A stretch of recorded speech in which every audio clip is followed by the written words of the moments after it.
খরগোশের দ্বীপ বা ওকুনোশিমা জাপানের হিরোশিমা প্রদেশে অবস্থিত একটি ছোট দ্বীপ যা বিখ্যাত খরগোশের জন্য। এই দ্বীপটি 1970-এর দশকে খরগোশের উপস্থিতির কারণে জনপ্রিয় হয়ে ওঠে। বর্তমানে এটি খরগোশের দ্বীপ নামে পরিচিত। মানুষের শাসন ছাড়া রেবিট ইসল্যান্ড বা খরগোশের দ্বীপের আদ্যপান্ত জানব ভবপুরের এই পর্বে।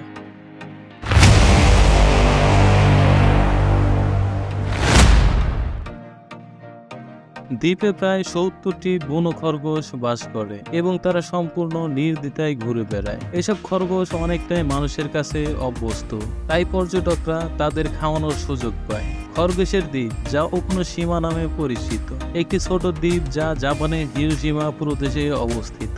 দ্বীপটির ইতিহাস বেশ বৈচিত্র্যময় এবং এর পটভূমি বিভিন্ন সময়ের মধ্যে নানা ধরনের কার্যক্রমের মাধ্যমে গড়ে উঠেছে।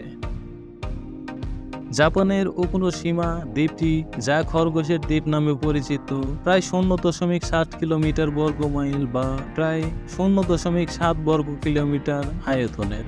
দ্বীপটি প্রায় 4 কিলোমিটার বা 2.5 মাইল পরিধির। দ্বীপটি ছোট হলেও এখানে প্রচুর খরগোশ রয়েছে যা দ্বীপটিকে বিখ্যাত করেছে।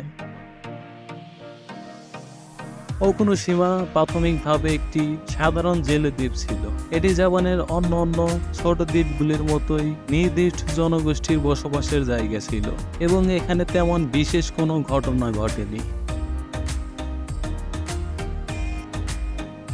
1925 সালে জাপানের সরকার চুপিসারে এই দ্বীপে একটি রাসায়নিক অস্ত্র উৎপাদন কেন্দ্র প্রতিষ্ঠা করার সিদ্ধান্ত নেয়। সেই সময় জাপান জেনেভা প্রোটোকল স্বাক্ষর করেছিল যা রাসায়নিক এবং জীবাণু অস্ত্র ব্যবহার নিষিদ্ধ করেছিলেন।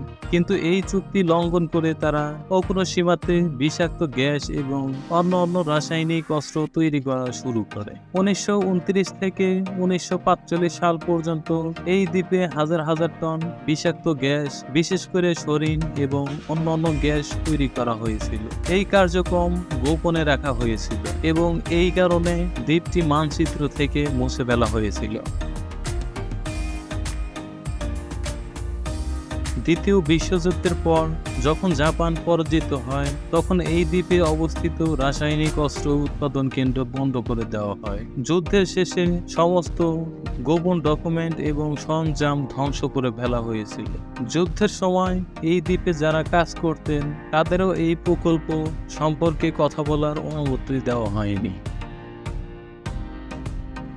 এই দ্বীপে খরগোশের আগমন সম্পর্কে সঠিক তথ্য স্পষ্ট নয়। একটি প্রচলিত ধারণা অনুযায়ী দ্বিতীয় বিশ্বযুদ্ধের সময় রাসায়নিক অস্ত্র পরীক্ষার জন্য এখানে খরগোশ আনা হয়েছিল।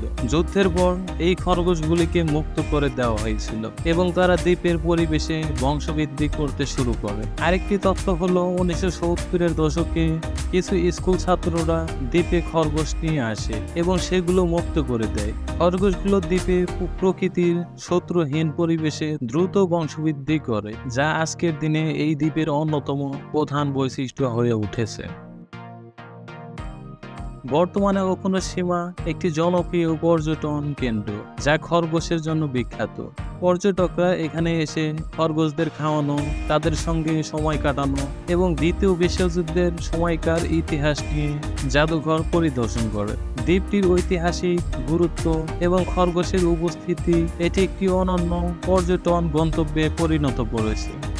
এরকম গুরুত্বপূর্ণ তথ্য ও রোমাঞ্চকর ভিডিও পেতে সাথেই থাকুন।